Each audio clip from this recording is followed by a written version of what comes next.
You know what's really cool? Anxiety.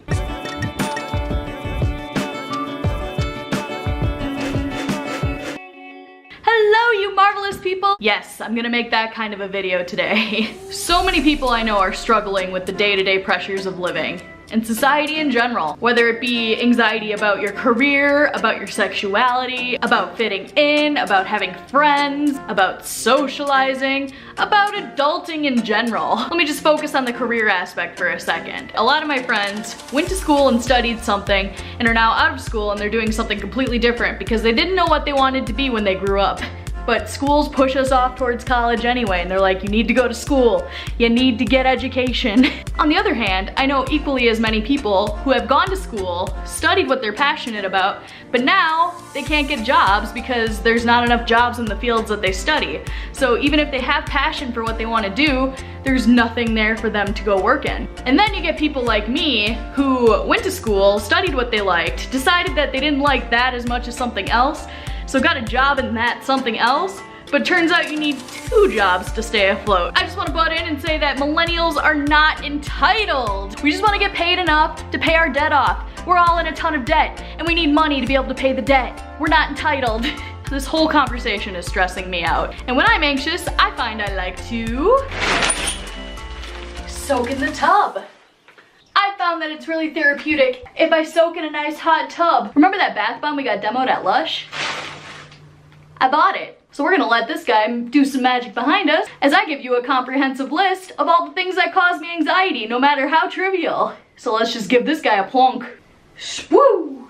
Ooh. Drive-through speakers that take forever for someone to talk to you. Having to call to make an appointment. Calling in to order food. My phone ringing at any time. My boss is texting me about work stuff. Thinking about that stupid thing I said that one time. Arriving somewhere I've never been before. Having to go somewhere I've never been before. Passing a police officer on the highway. Being late. Being early. Checking out at the grocery store. Driving at night. Driving in the snow. Thinking about ordering something I've never had before. Something happens that isn't part of my daily plan. How much money do I have? Going to the doctor. Going to the dentist. Taking my car to a mechanic even though my car might explode if I don't. Updating my resume. Dirty houses. Having to repeat myself.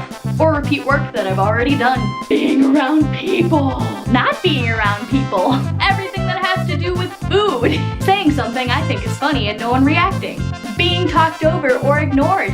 Thinking about all the stuff I've made and concluding that I'm mediocre. Swiping on Tinder or Bumble and getting a match. Loud, unnecessary noises.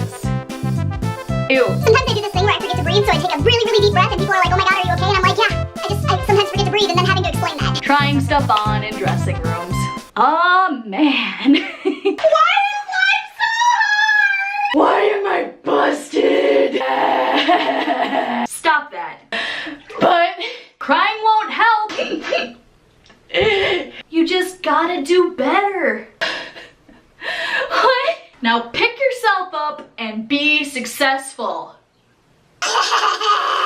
All of these anxious feelings started hitting me about halfway through the first semester of my sophomore year of college. Basically, we heard from professionals who are in our industry that if we felt mediocre among our peers, we're gonna be mediocre in the real world. And that made me feel so bad. I had so many talented people that were working alongside me and I just did not feel like I was up to par with them. So I started getting really anxious about how I was gonna move on in life and how I was gonna get to where I needed to be. There's a term for that situation and it's called having imposter syndrome. It's this feeling where you think that you are not as good as everybody else. When people tell you you're good, they're all lying to you, basically. You can't believe that you are actually talented at something and that you don't feel like you are worthy enough to be studying in your field or working in your field. I don't know, an artist or a creator who doesn't have imposter syndrome. You see, besides the whole imposter syndrome thing, my anxiety causes a few other problems in my day-to-day life. My first problem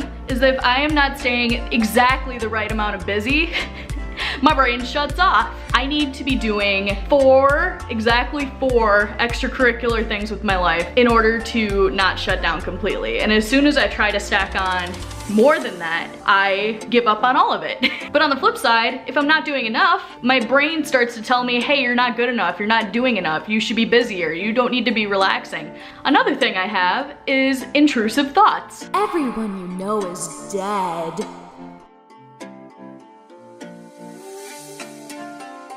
You're fading out of existence because no one has talked to you. You're wasting what little time you have left on this earthly coil. What's the point? The last thing I have is my slight OCD tendencies. When I'm filling my glass with ice out of an ice cube tray, I have to have exactly 3 cubes of ice. Another thing is if the cupboards are left open, like in the pantry, that gives me a great deal of anxiety. I don't know why. I have a shower ritual. I won't go into detail. I have to write everything down. Grocery lists, my schedule for the day, things I need to get done, everything. And I have to write it on sticky notes, in my phone, 3 calendars, in my planner, and then I have to check it all of those places like 3 or 4 times before I'm satisfied that I'm not missing something.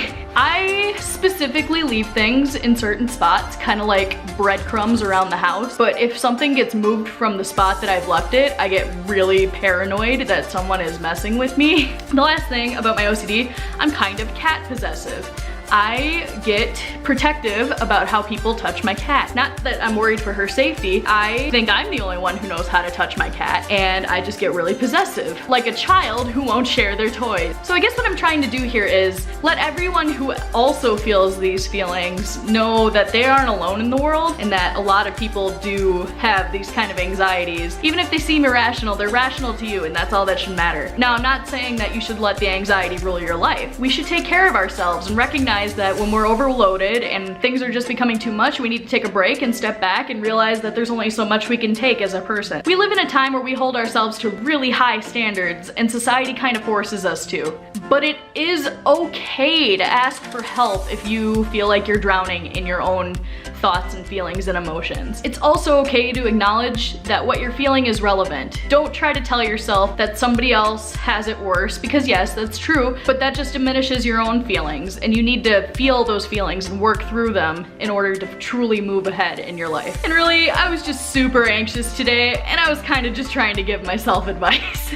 I'm done preaching. Subscribe to my channel, ring the bell. You can select what kind of notifications you want to get so you can be told when I upload new videos. Share this video with someone who you think will relate to it and recognize themselves in it. Comment down below. We can talk about our problems together.